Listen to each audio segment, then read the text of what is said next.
Good morning, everybody. Welcome in to the point. Who we're doing? Pardon me. To the point. That was a gaffe. Welcome to Live and Learn. Wow, haven't done that yet, and I knew it was going to happen, but it happens this morning. It is Sunday, December the 22nd, and I am live this morning to talk about the World Junior Hockey Championships, which kicks off at 1 p.m. on Thursday, Boxing Day. 2025 tournament is in Ottawa. First time the tournament's been in Ottawa since 2009, which was one of the greatest tournaments there ever was. Jordan Eberle, John Tavares with the hat trick in the New Year's Eve game against the United States. Eberle's "Can You Believe It" goal. That was 09. But now it's 2025, this tournament, and there's a lot to dive into, a lot to preview today. We're going to talk about Team Canada at length, going to look at the other teams, the best players to watch in this tournament. So kind of buckle up for a World Junior preview, a World Junior look ahead. Before we do that, if you were betting with Live and Learn this weekend, you're doing well. NFL picks yesterday: Chiefs win, check, and cover, check. Baltimore wins and cover, check.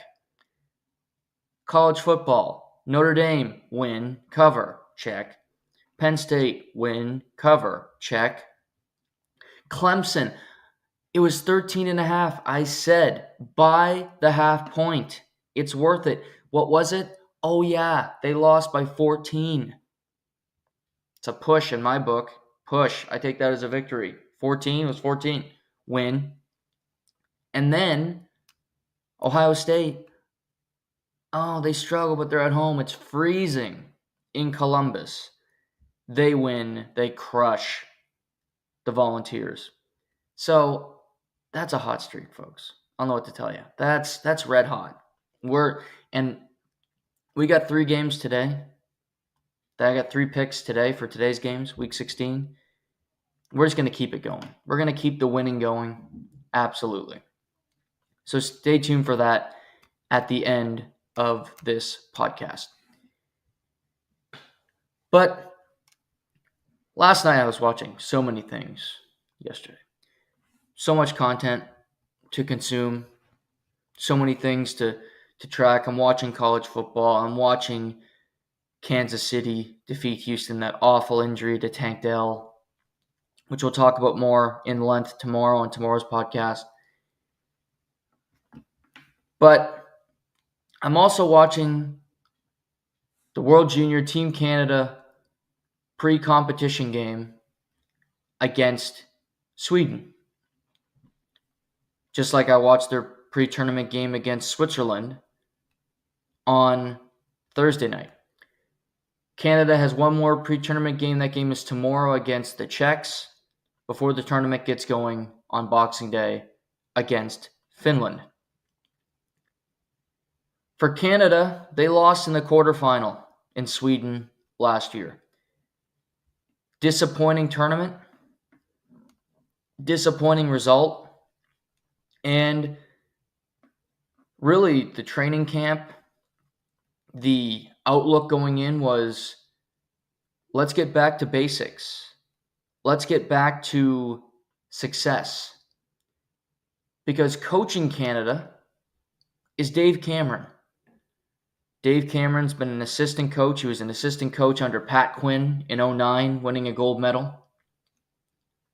He was the head coach in Halifax when they won gold. So he's had success. He's a Charlottetown guy. And I think Hockey Canada clearly really likes Dave Cameron. So he came in and said, this is not just, if you're going to get a spot just because you played here last year. Canada cut Scott Retzlaff, who was the third goalie in last year's team, didn't make the team this year, was a cut. Bennett Seneca, third overall pick of the Anaheim Ducks, really talented, gets cut. They wanted the best team. They wanted to build a team and not a skills competition. And watching them through 2 games, I think they have a good team. I said this from the beginning. I don't think Canada has an outright superstar. Now, they have a very good player, and they have some very good players, and we'll get to them. But I don't think they have an outright superstar on their team. But that doesn't mean they won't be formidable. That doesn't mean they shouldn't be one of the favorites to win the gold medal. They are.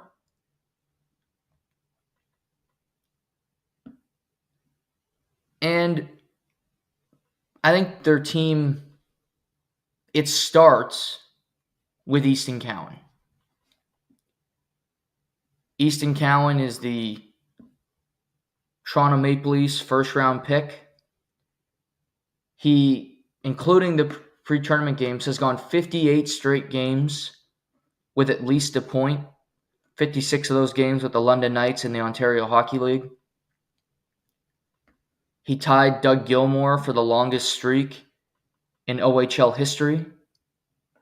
He is on an incredible run.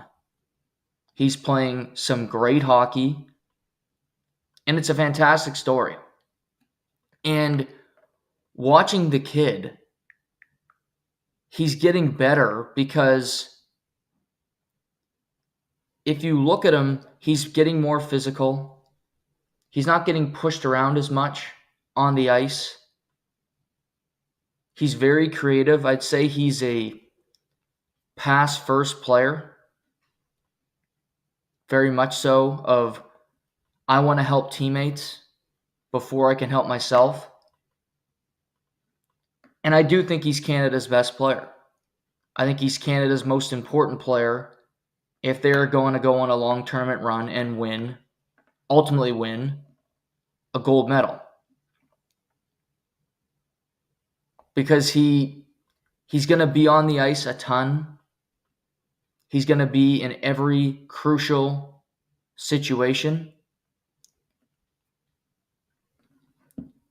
And he's playing on the top line alongside Callum Ritchie and former University of Maine current AHLer Bradley Nadeau, the New Brunswick native.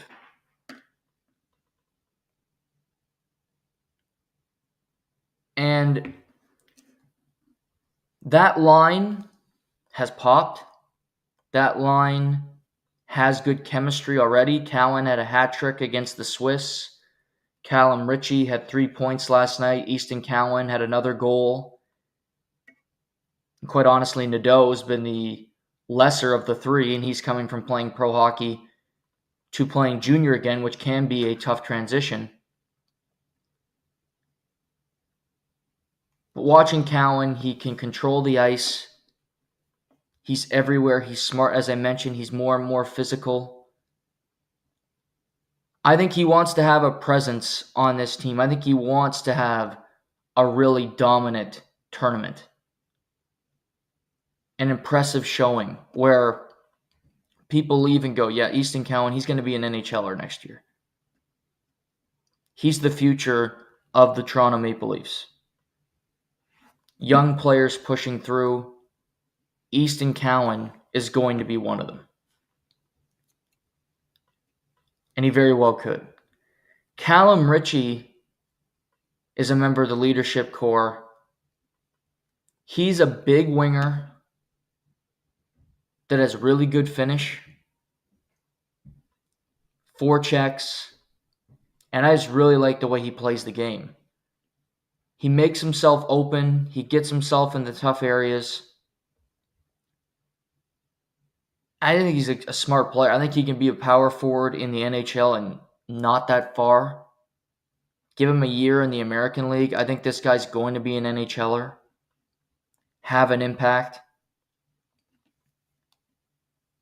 But these two, barring the line just completely going nowhere, I think they're going to stay together for a period of time at least because it's working.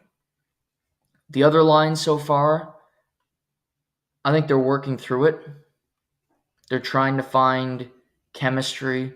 They're trying to find things that work.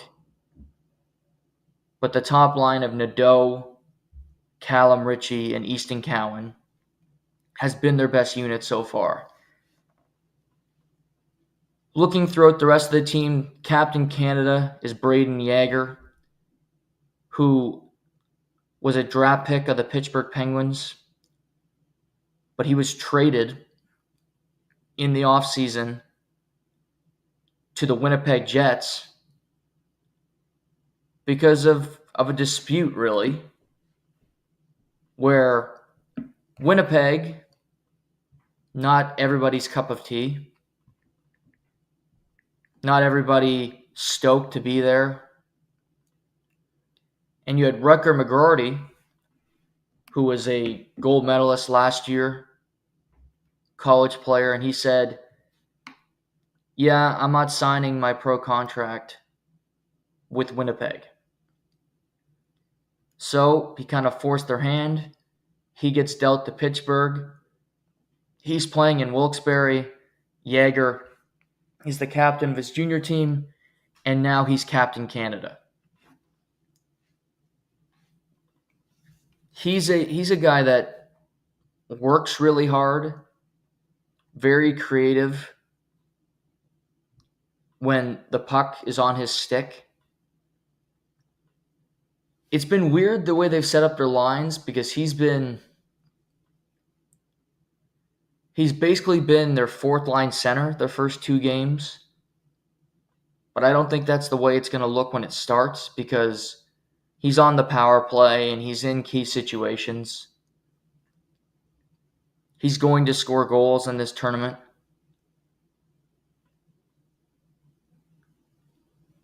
So while he's kind of played a lesser role, I think Brayden Yager will come to play, will be in key situations for this team when they need him to be. And again, it's the pre-tournament. You don't want to show all your cards. Canada also has Jet Lachenko, the Philadelphia Flyers first-round pick, who started this season in the NHL, played a number of games for Philadelphia, has since returned to junior, but they're really high on him. Will only turn 19 in August. He could play on this team the next 2 years. Played 4 games in the NHL. He's got 20 points in 16 games since returning to the Guelph Storm of the OHL. Taken 13th overall in 2024. So Lachenko is a guy that technically shouldn't have as big of impact on this tournament because, and the reason I say that, he's 18. It's a 19-year-old tournament. It's a tale told as old as time, however you say it. He's 19-year-olds, Easton Cowan, Callum Ritchie, Brayden Yager, should have a bigger impact. But I think this kid could find his game and have himself a decent tournament. Ethan Gauthier up front plays for the Rimouski Oceanic. They host the Memorial Cup. He gets on the team. Carson Rekoff is a returning player from last year's team. Big guy, big shot, very much a goal scorer. Not that great of a skater, but he's got some, put him in special team situations, could score some goals. I could see him being the 13th forward by the time the tournament is over just because I don't know where he fits. And then really, for the forwards, it brings us to the two really interesting players. Let's start with Porter Martone. Porter Mertone is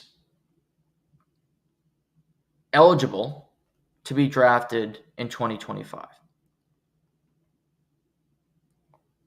He is already a leader on his team, the now Brampton Steelheads, formerly the Mississauga Steelheads. He's got 54 points in 26 games. Turned 18 in October. Late birthday, will be drafted. He potentially could be picked number 1. His teammate on Canada, Matthew Schaefer, potentially also could be picked number 1. We'll get to him later. But he's very much in the mix. There's 2 players on this team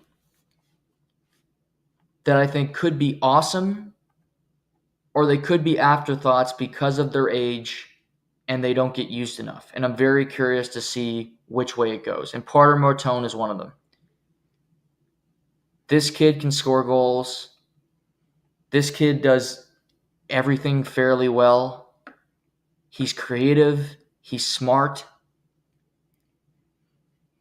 And like I said, he's already wearing the captaincy for Brampton as an 18-year-old in the Ontario Hockey League.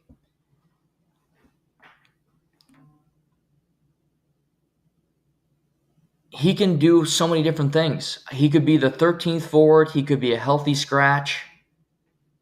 He could jump into the second line. I think Dave Cameron has many different ways that he could employ him. I think for these younger guys, the fear is they want to score goals. They are used to being the best player, where guys like Cataford and Rakoff, maybe Lachenko to a certain extent, Ethan Gauthier will slide into a role a little bit better. Luca Pinelli is the 13th forward on this team. He's the captain for the Ottawa 67s. Dave Cameron coaches the Ottawa 67s. So I think he knows his player better than anyone else. A huge reason why he's a part of this team. So Porter Mertone could have a huge impact. I think he'll be used. I don't think he'll be healthy scratched.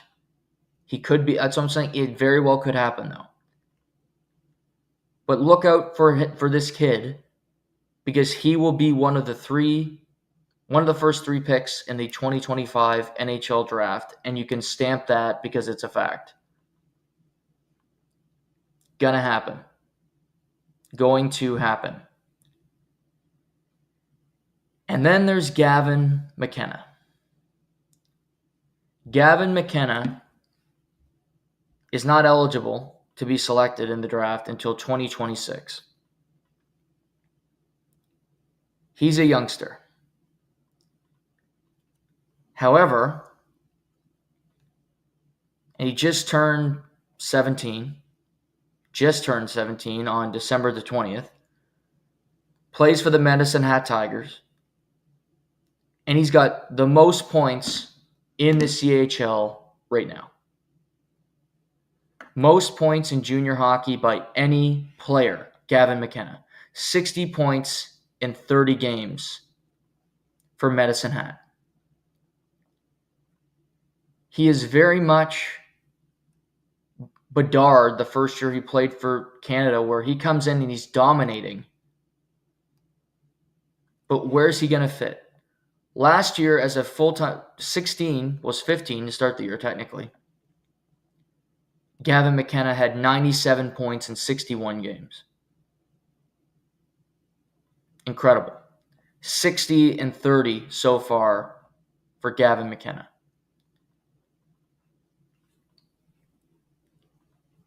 He is 6 feet, $165. So smaller when it comes to just physical size and strength. But his ability with the puck is incredibly creative. Very smooth skater. And he played on a regular line last night. He didn't in the first pre-tournament game. He was the 13th forward.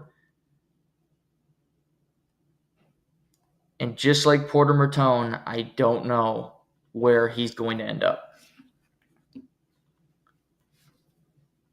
Because they put him on the team for a reason. As the youngest kid in the tournament, as an underager, would have been easy to go, you know what, no. We'll let him play next year. He'll be the face of the team next year, his draft year. But they bring him, and they cut guys like Seneca, who was just drafted, and they bring him into the fold. This team has a lot of creative players, no doubt about it. But Gavin McKenna produces better than any of them, and that includes Easton Cowan.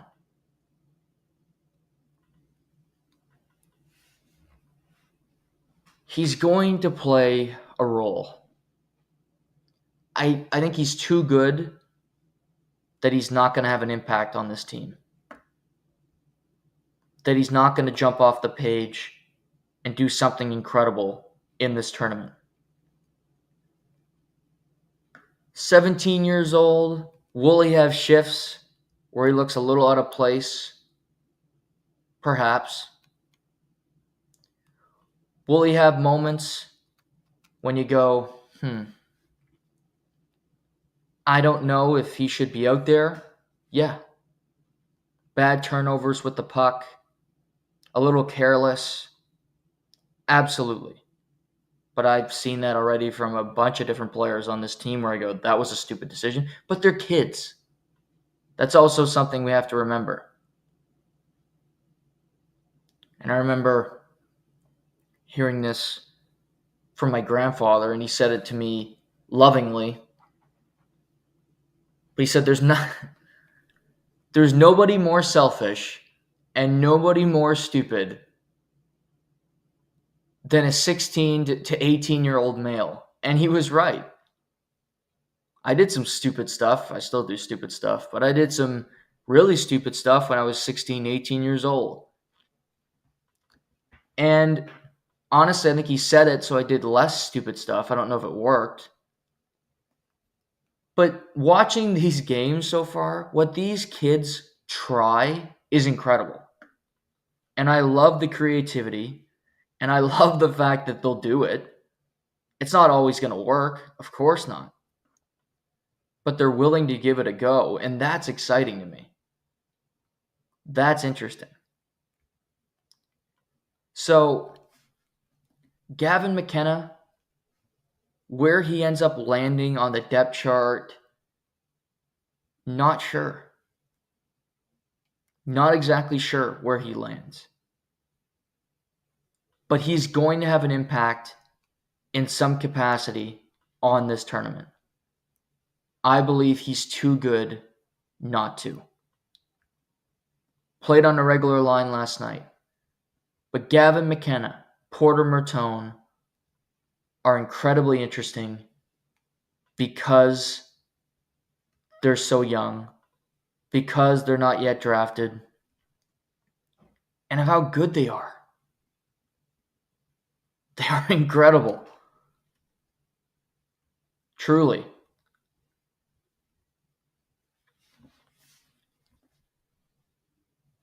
Let's move to the defense for Team Canada. On the back end, multiple returners, Oliver Bonk, son of Radek Bonk. He played a big role last year. Was one of their better defensemen as an 18-year-old. He's back. He's played really well in the first two pre-tournament games. Plays for the London Knights with Easton Cowan. Grew up in Ottawa, so has a lot of tickets he's got to give out, a lot of friends and family. We'll be watching him. But a puck-moving defenseman that can put up points, nearly a point per game in the American League. Had 67 points in 60 games last year as an 18-year-old. Had 24 goals. The kid can shoot the puck. I like him. Sam Dickinson, his teammate on the London Knights. He was a healthy scratch the first game. He's got the most points by any CHL defenseman at this point of the season. Was a first-round selection by the San Jose Sharks. He's very much, I'm going to try to score. And he's 18. He will only be 19 in June. Again, he could play another year. He's got 46 points in 26 games for the London Knights, and he is a defenseman. Incredible stuff. But he's also big.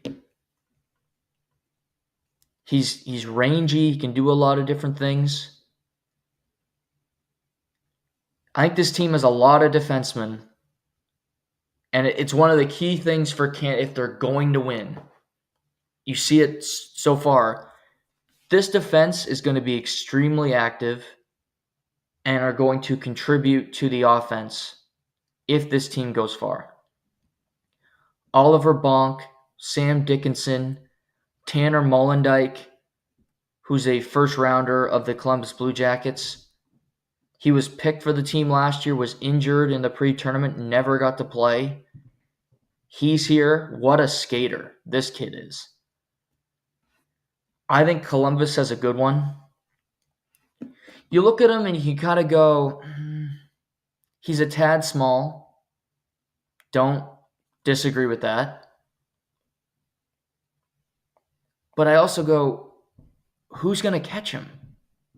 He's 5'11", $190. Saskatoon Blades, point per game there. And I just look at him and go, that's a smart player. Avoids bad situations. Normally makes the smart decision when he's got the puck on his stick. I like Tanner Molendyk. If you look at Molendyk, Dickinson, Bonk, Andrew Gibson, he's going to be their stay-at-home guy. This kid is big. He's physical. And he's not afraid to mix it up. He's not afraid. He threw a big hit at center ice last night. I think he's going to step up. I think he's going to be physical. He's going to be that stay-at-home, hard-nosed defenseman that this team needs, quite frankly, because they have a lot of the rovers. They have a lot of guys that want to do things creatively, offensively, which is great. But Gibson, to me, is very meat and potatoes, very, I'm going to play it safe. 19-year-old defenseman, was a second-rounder by Detroit. Plays for the Sioux Greyhounds. He's got 7 points this year in 26 games. As I said, 36 penalty minutes. Very much meat and potatoes. Make the safe decision. Help my teammates. Put them in good situations. I like him. And I think that there's going to be a lot of people that watch this tournament that really end up liking Andrew Gibson after it because he is so fundamentally simple. Because he's just, I was that guy at one point. I threw hits. Off the heart, high and hard off the glass. But I think he's important to the team because they don't have many like him. And I think that's why he was picked, quite frankly. And on the back end, they have Matthew Schaefer. Matthew Schaefer, like Porter Martone, will be one of the first 3 picks in the 2025 draft. Fun player. Quick. skates like the wind, 6'1", buck 62, so small. Will only turn 18 in September. Good September birthday, nothing wrong with that. Plays for the Erie Otters.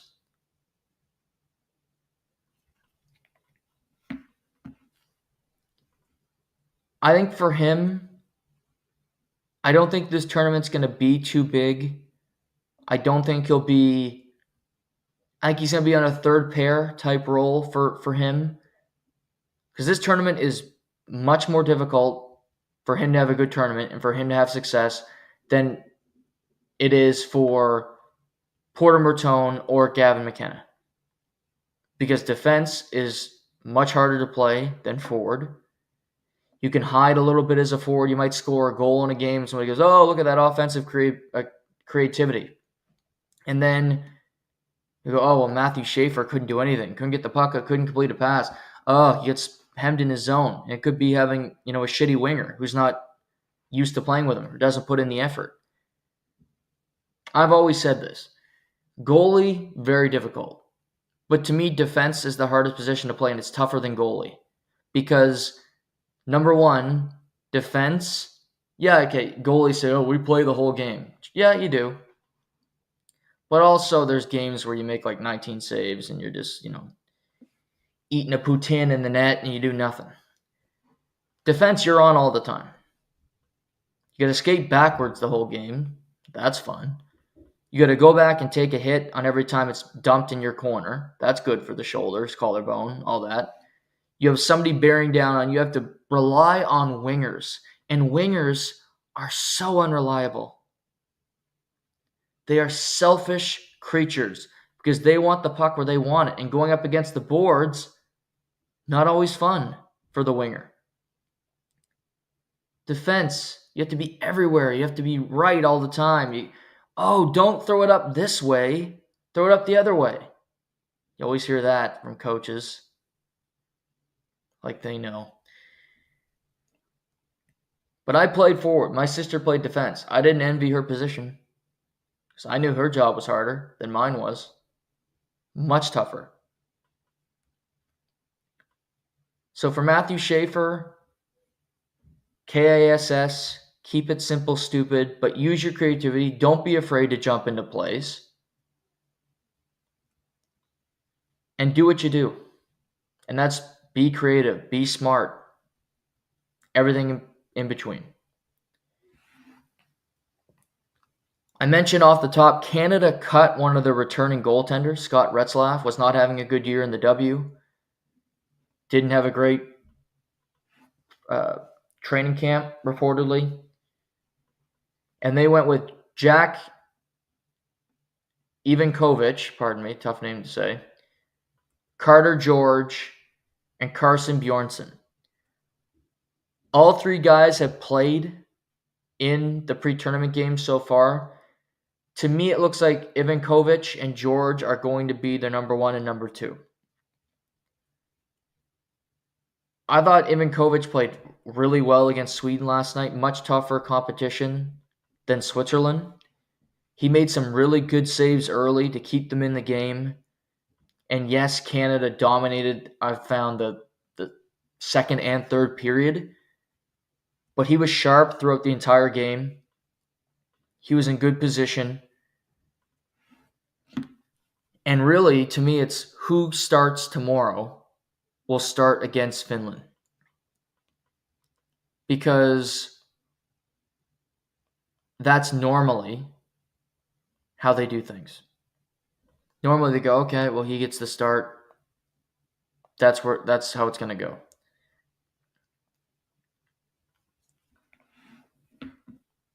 I don't know yet. George was good against Switzerland, but Switzerland's not that strong of a team, and Canada had the puck the whole game, and they dominated. They get Czechia. Czechia's medaled at the World Juniors in back-to-back tournaments, which that's the first time for them since the late 1990s. So they've had a ton of success lately, the Czechs. Now, we'll get to them briefly. They're not as good as they were in previous year. They've lost a lot of talent. They're not bad. But I lean Carter George, the way I'm feeling. Carson Bjornsson, the other goalie. It's a good team. Team Canada. A good team that is trying to rebound from losing in the quarterfinal at last year's tournament. A result that nobody is happy with. A result that will not be accepted by Hockey Canada. And according to FanDuel and other gambling entities, I want to make sure I get this right because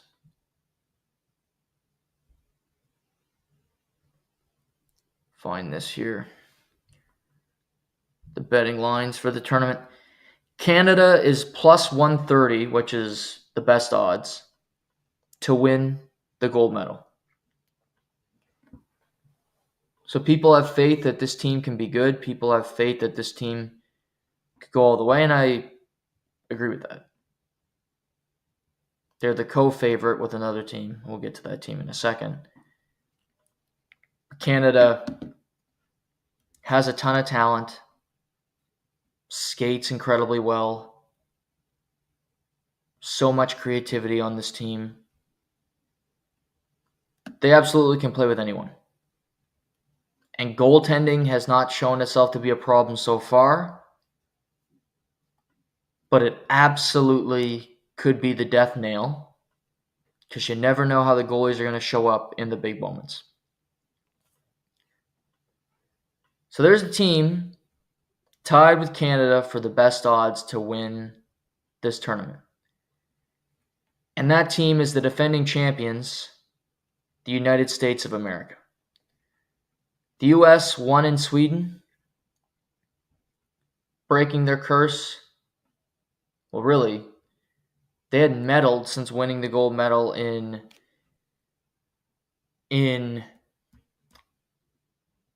since they won in the bubble in Edmonton when they had their great performance.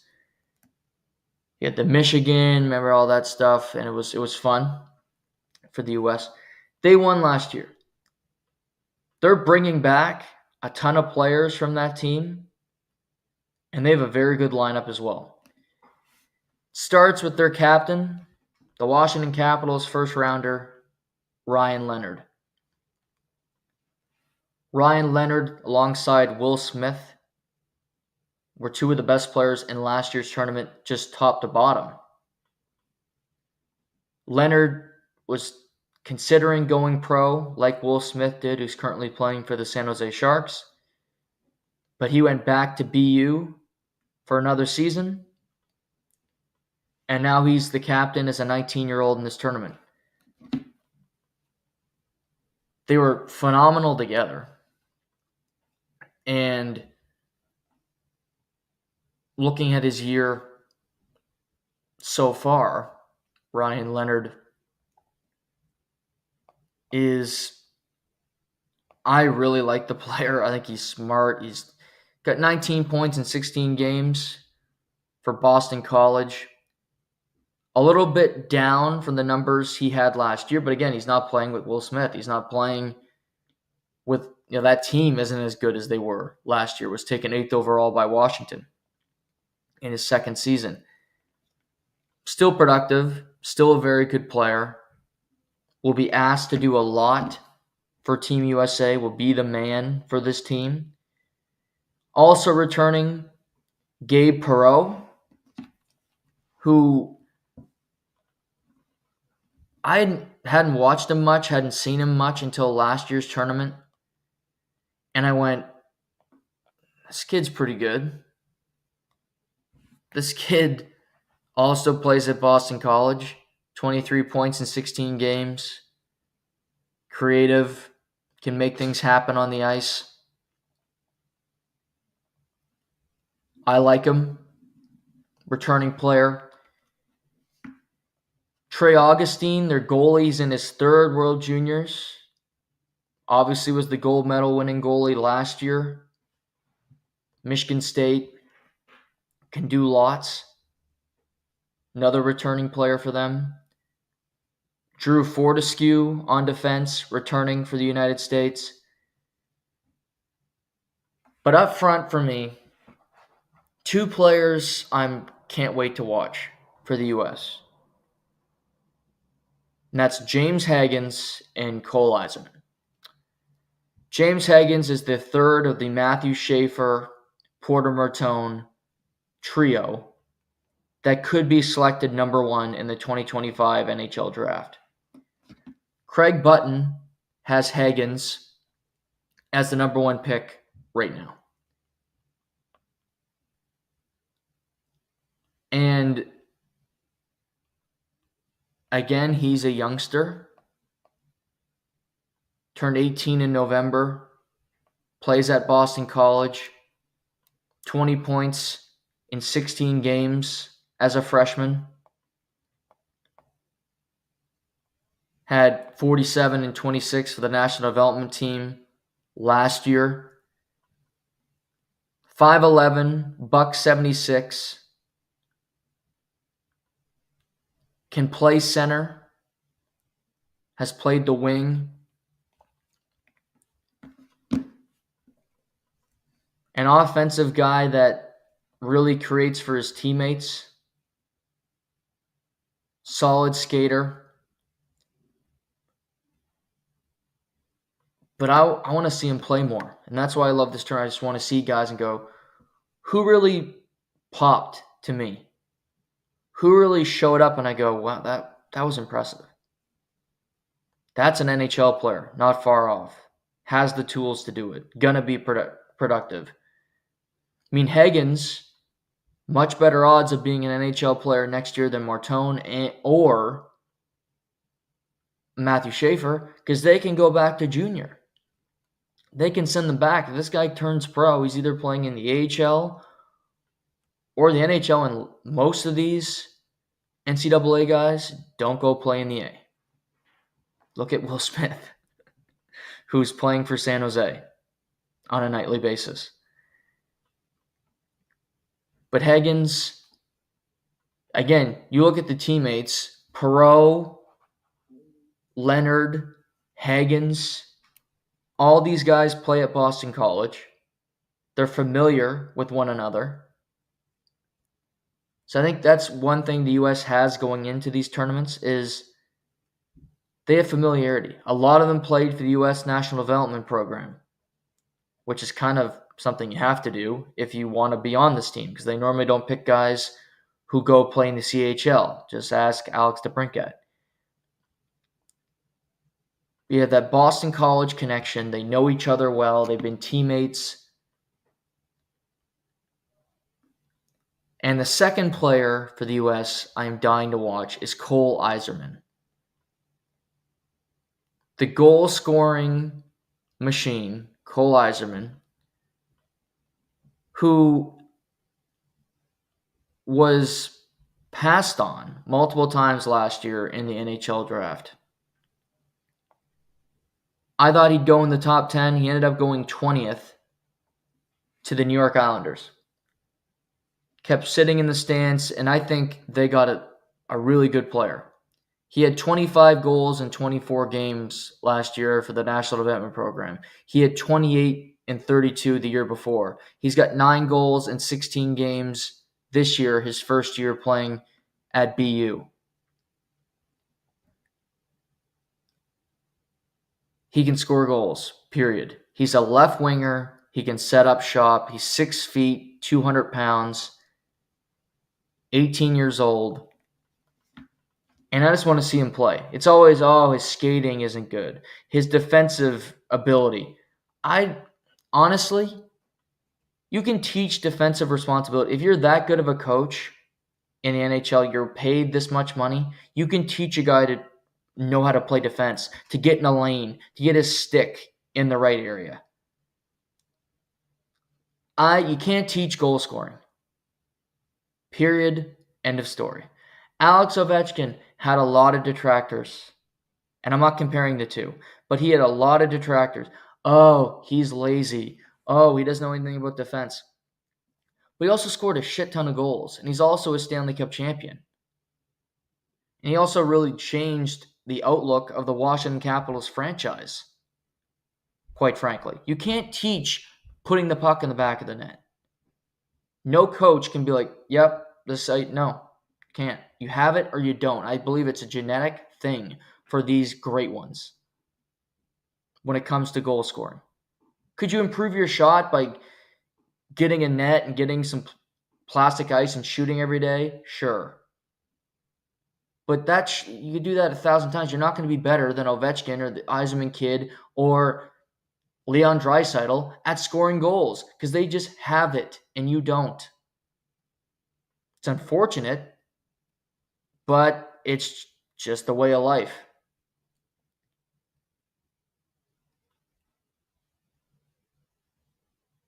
The U.S. also have a defenseman named Zeev Buum, who, again, last year's draft was interesting because it didn't really go formulaic.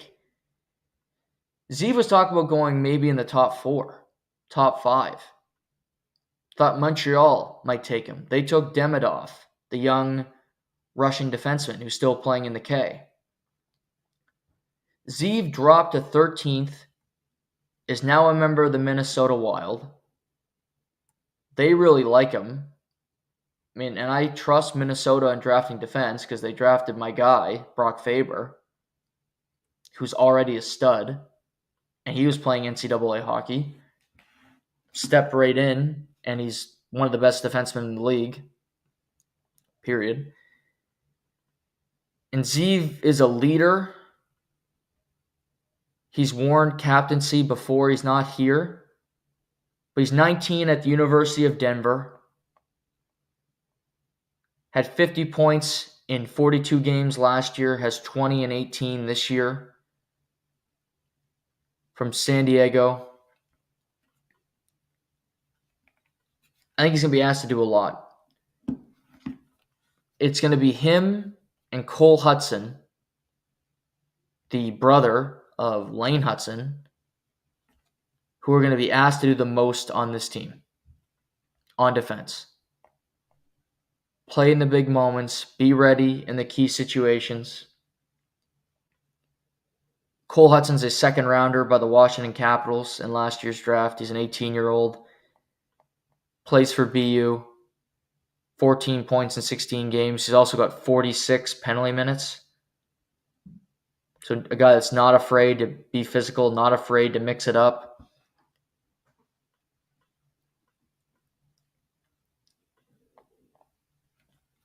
But Hudson, Buum, Fortescue will be asked to do a lot, play a ton of minutes. Trey Augustine, a returning goaltender, will have a big ask. Going, we've seen you do it before, carry this team again.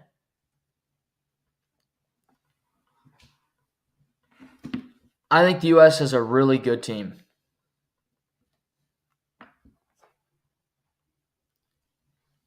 And they have the same odds as Canada to win the tournament.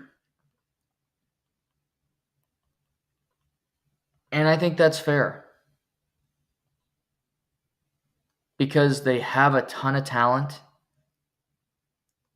They could be as dangerous. They have a lot of guys that could jump off the page and you go, wow, that was something.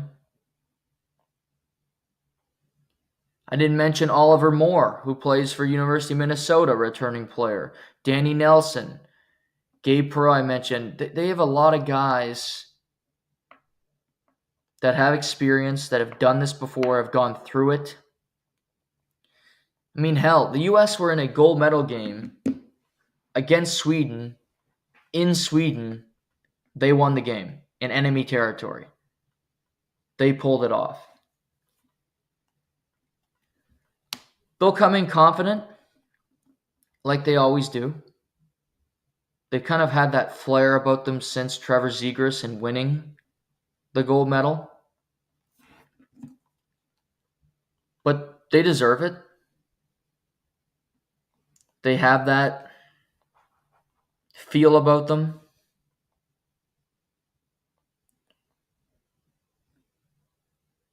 And I think they're an interesting group. That's for sure. But Canada and USA both at plus 130 to win the tournament.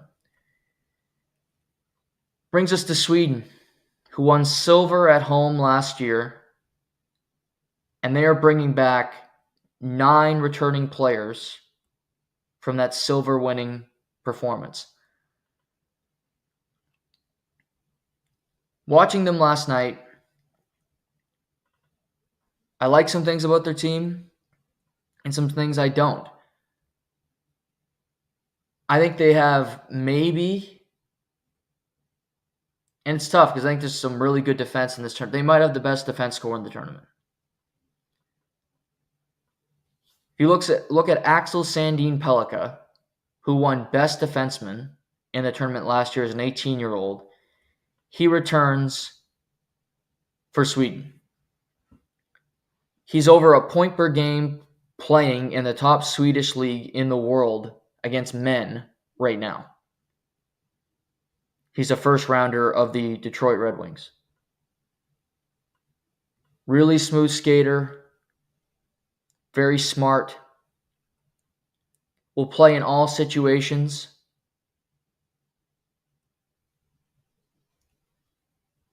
And I just think he's going to be one of the better players, period, in this tournament.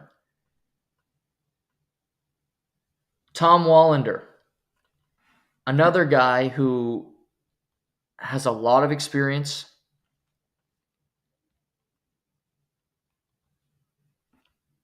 who you look at him and you go, kind of lanky, was drafted 11th overall by Vancouver. 19, plays for BU now, moved over from the Swedish league. He's a guy that I think is less offensive, but more going to be a perfect pairing for a guy like Sandin Pellikka or a guy like Theo Lindstein, who is a puck mover, has a really good shot from the point, extremely creative, will be asked to jump into plays and make things happen for Team Sweden. Because many returning forwards, David Edstrom, Otto Stenberg, who I think will be their best forward, Anton Wahlberg, Felix Under-Sorum, who isn't playing in the American League right now on the same team as Bradley Nadeau. So they are teammates with Cleveland. So they're playing together. They know each other, but he's coming over from playing pro hockey. Victor Eklund, who is the brother of William Eklund, who's playing for the San Jose Sharks. So they have a lot of guys that have experience, that have played last year. I thought Otto Stenberg was their best player last night. Good shot. Can create his own offense, which is a big thing. Plays for Malmo in the Swedish Hockey League. And if you look at his numbers, it's not that impressive. He's got 9 points in 25 games. But I think that's deceiving because it's also he's playing in their top league over there and he doesn't get that much ice time. He had 9 points in 7 games last year as an 18-year-old. He was to me, he was their best player. He's going to be asked to do a lot again. Asked to score, asked to produce.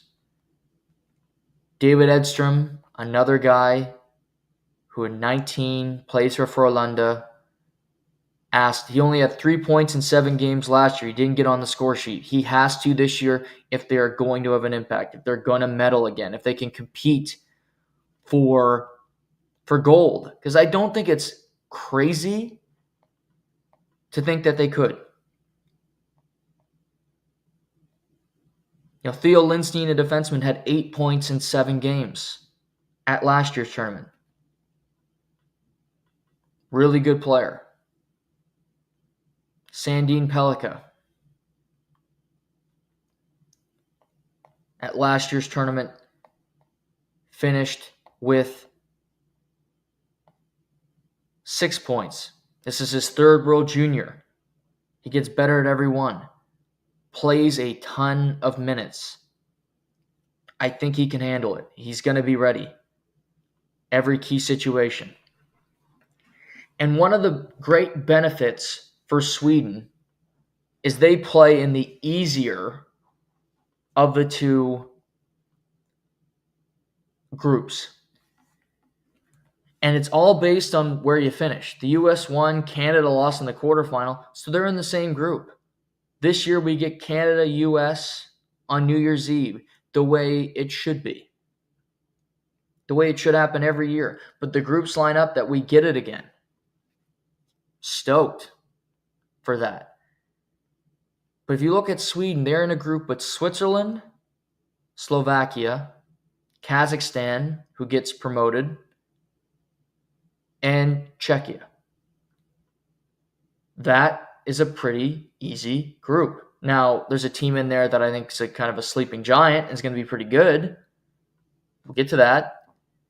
But you look, Canada, Finland, US, all in the same Group A. So Sweden can put themselves in a really good position. Win your group. You get the fourth worst team. So the fourth best team in Group A. So you think, well, maybe Canada wins it. US second, Finland third. You'll get either Germany or Latvia in the quarterfinal. That puts you in the Final Four, and then you're a win away, an upset away from playing for gold again. That's the path. That's the benefit they have to kind of go through an easier round robin, figure out their game, find some chemistry, and be ready for the US-Canada behemoths at the end.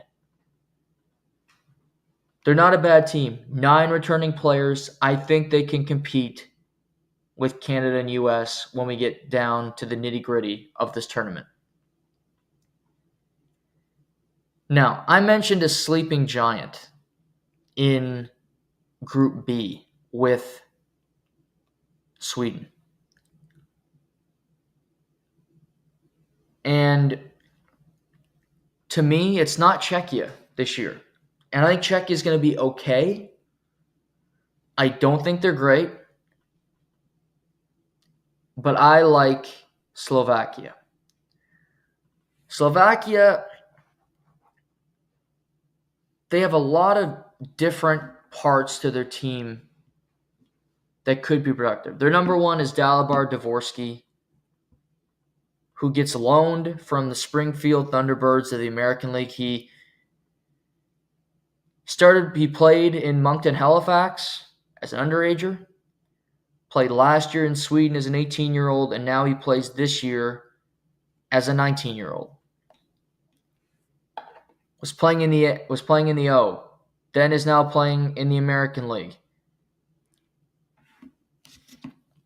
This is a guy that gets better every tournament he's at. Gets better at every level he gets to. So I mentioned, started playing in the Swedish Hockey League, then plays for Sudbury. 88 points in 45 games. In 52 games last year.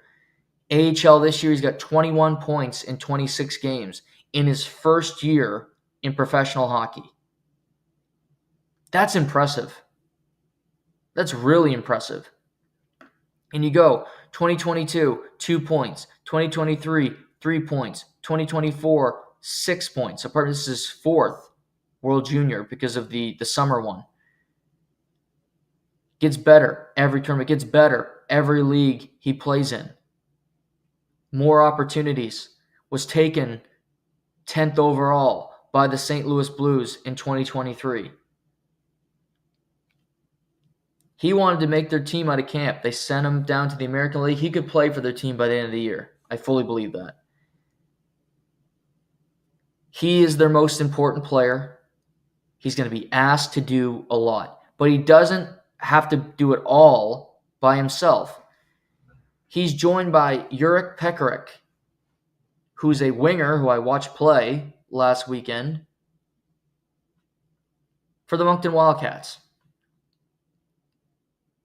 And Moncton's a good team.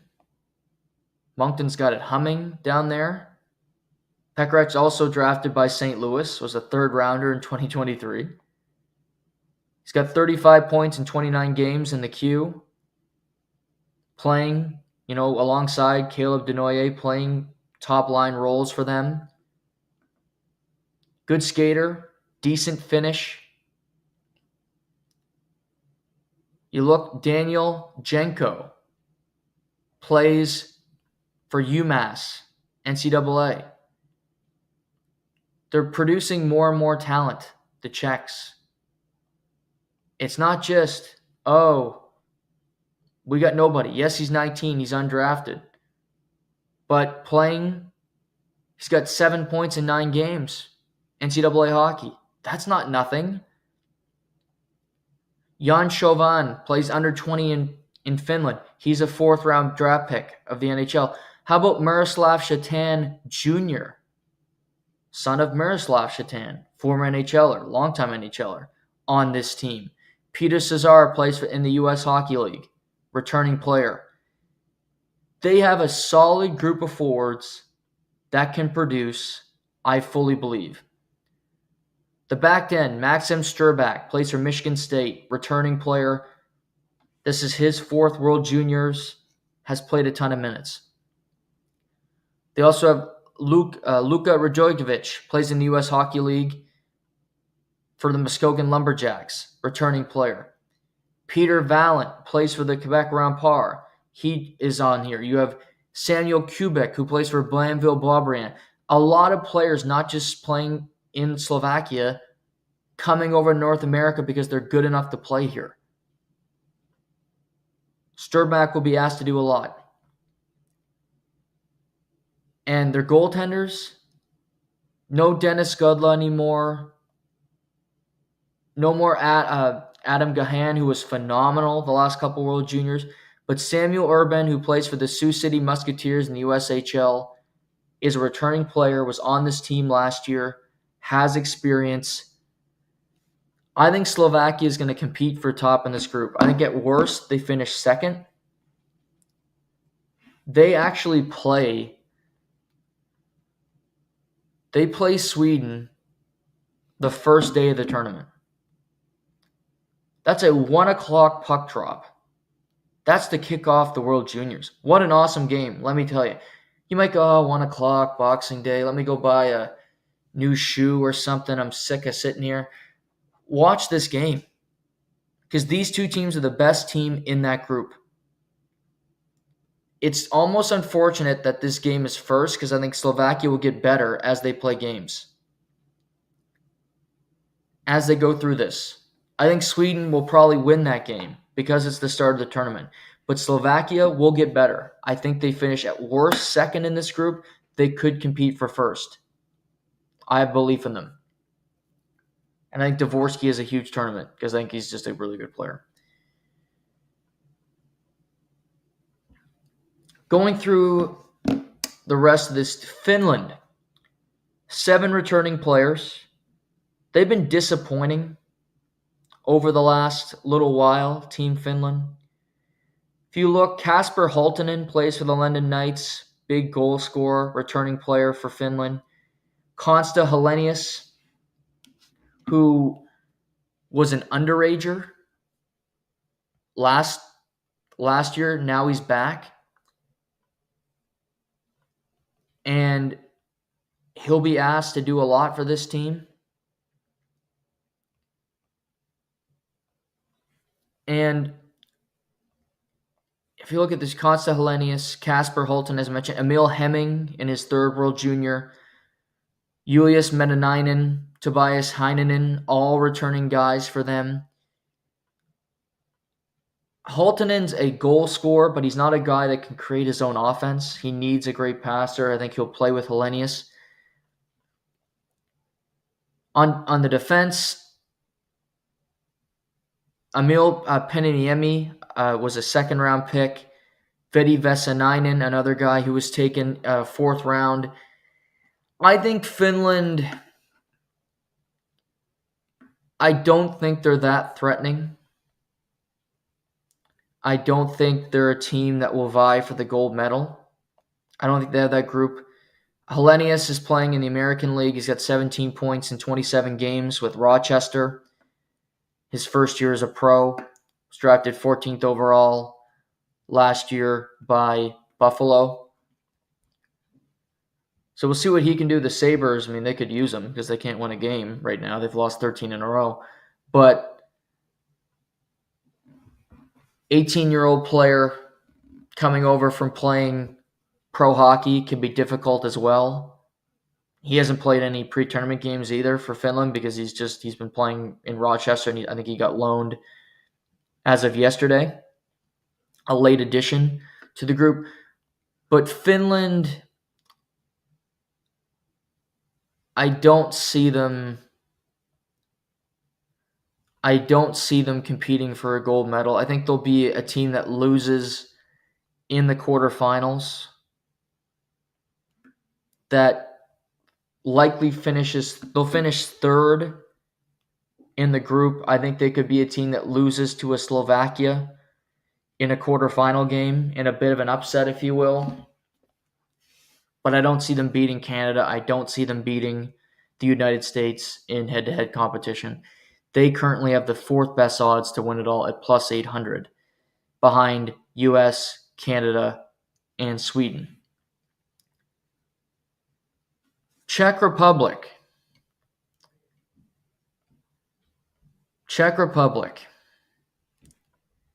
As I mentioned, they've medaled back-to-back tournaments, which is impressive for that nation. And they do have returning players. Jakob Stansel, third world junior. Adam Zidlicki, third world junior. You have Edward Saleh in his fourth world junior. Matej Metalarski, Adam Benek, Pavel Simek. A lot of these guys play in the queue or play pro. Saleh was taken 20th overall by the Kraken in 2023. He'll be asked to do the most of the heavy lifting on this team. He plays for Coachella Valley. He's got over a point per game in the American League this year, so very productive. Adam Dzeko, third round pick of St. Louis. St. Louis has a lot of players in this tournament.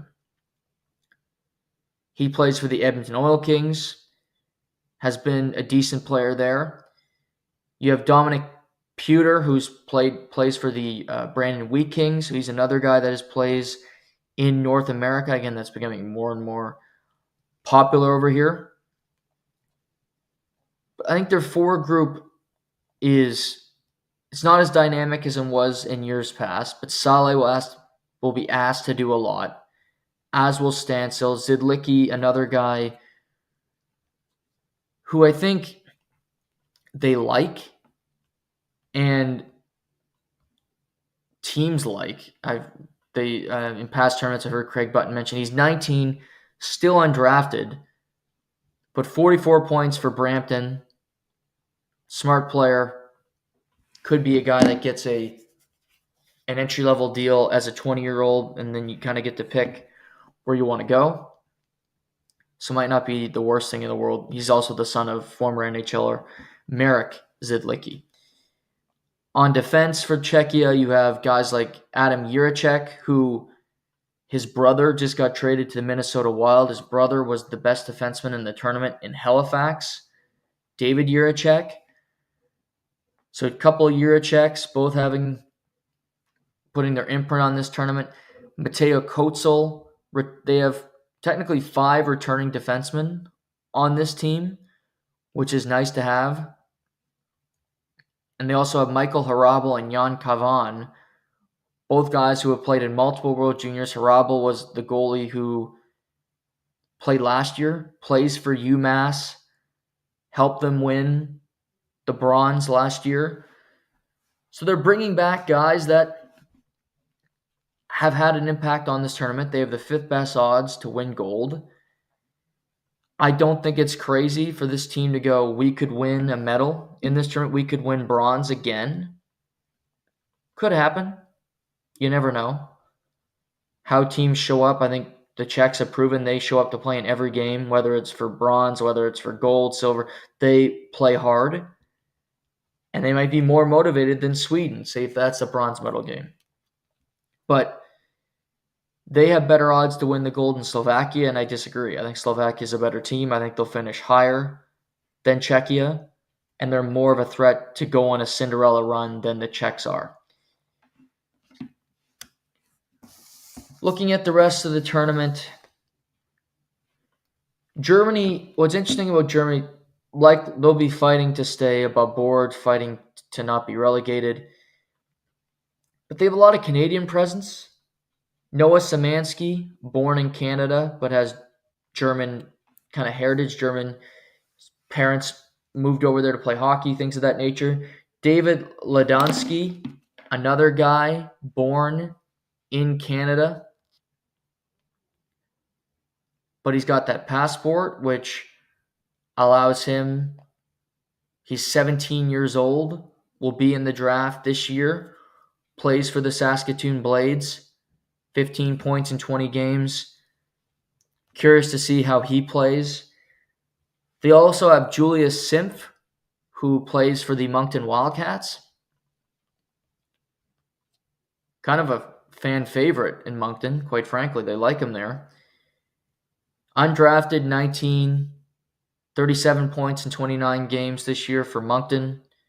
He's played the last 2 years with the Wildcats, and this is his second World Junior Tournament. They also have Carlos Handel, who plays for the Halifax Mooseheads. So they have some presence in North America. They have some guys that he's 17, import defenseman, Halifax, not a very good team this year, but he's having an impact with them. So that was interesting to me. So, all that being said, this tournament's a lot of fun. I love it every year. I believe that that US is going to win Group A. They're going to beat Canada on New Year's Eve and win their group. I believe Sweden will win Group B because they play Slovakia the first game of the tournament, not say the last game of the group stage.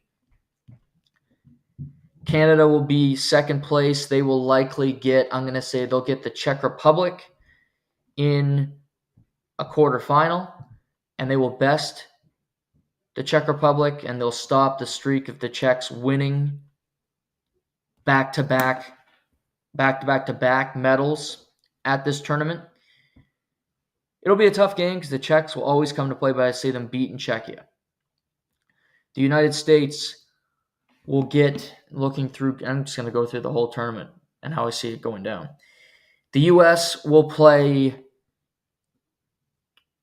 Switzerland. They will best Switzerland easily.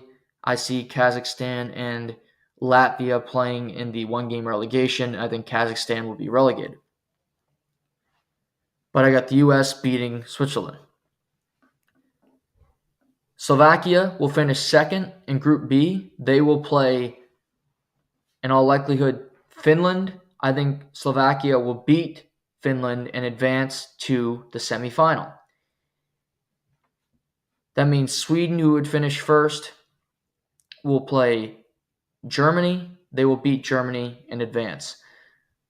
So the two number one seeds play teams in the crossover. Sweden will play Canada. The U.S. will play Slovakia. The U.S. will beat Slovakia. Canada, as a number 2 seed, will beat Sweden. That would mean we get Canada, U.S. in the gold medal game, and that means we get Sweden, Slovakia for bronze. I have Slovakia winning the bronze medal, taking a medal home for the first time in a very long time, because I think they have a gritty team that can make things happen. Canada, US for gold. Doesn't get much better than that.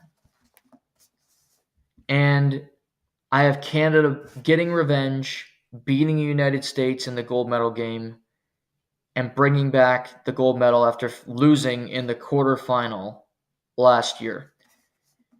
It won't be easy because it never is, but I think Canada ultimately wins. They have so much talent. The U.S. is loaded as well. That gold medal game will be phenomenal. I do think they're the two best teams in the tournament by a wide margin.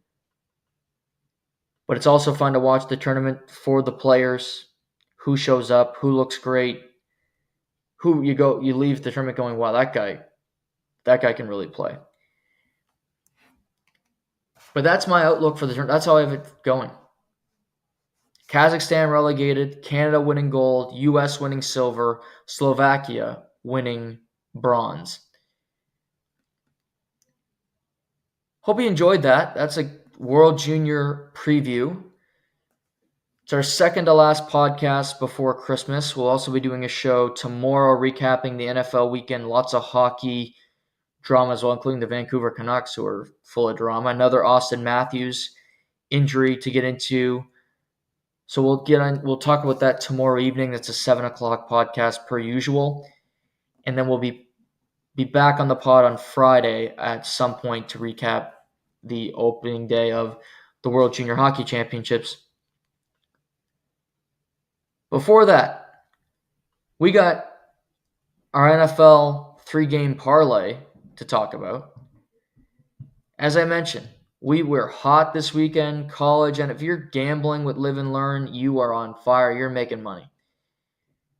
Today, my 3 picks, and I want to make sure I get the lines correct, courtesy of our friends over at FanDuel Sportsbook. So, my 3 games today, and there's some decent games. You got Browns-Bengals. You got the start of Michael Penix Jr. III in Atlanta. Lions-Bears, sneaky. Some people might be on the Bears. Don't hate it. Rams-Jets. So, my 3 picks today. I got the Eagles minus 4.5. That line's gone up. It was 3.5. Eagles minus 4.5 at Washington, playing the Washington football team. Commanders are vying for a playoff spot. They need the game, yes. But the Eagles are vying for the number 1 seed, vying for the bye. They've looked good. The Commanders' offense hasn't looked good in a number of weeks. I don't think they can keep pace with them. Saquon, after a lackluster game, will come out ready to play. I got the Eagles minus 4.5. Game 2, Vikings at the Seahawks. Sounds like Geno Smith will play for the Birds. However, I like the Vikings minus 2.5 to win on the road in Seattle. They're 12-2. They have this game, and then they have to play Green Bay and Detroit to end their season. They could still win the NFC North. They could still be the number 1 seed in the NFC if a couple things go their way. I think they win this game. Sam Darnold has another good performance. That defense hits the hell out of Geno Smith behind that lackluster offensive line. I like the Vikings to win. I like the Vikings to cover. And the final game of the day, this is a degenerate gambler pick, but I like it. Jaguars are playing the Raiders. It's a horrible game. Vegas is a great place, however. Beautiful stadium. Have us back, please. Allegiant Stadium, anytime. But the Raiders, Aiden O'Connell returns to play quarterback. But the Raiders brass don't want to win this game. They want the number 1 pick in the draft. They want their choice of either Cam Ward of the U or they want Shedeur Sanders of Colorado. The Raiders are favored at home by 2.5, which tells you Vegas thinks the Jags stink, and they do. But the Raiders also stink. I think the Jags are going to win this game. And I think the Jags are going to cover the 2.5. Jaguars on the road in Vegas plus 2.5. So that's Jaguars plus 2.5, Vikings minus 2.5, and Eagles minus 4.5 in Washington. Those are the picks. What a fun morning. Hope you guys enjoyed it as much as I did. We'll be back tomorrow night to recap the NFL weekend amongst other things. Until then, take care. Have a great Sunday. And this is the Live and Learn Podcast.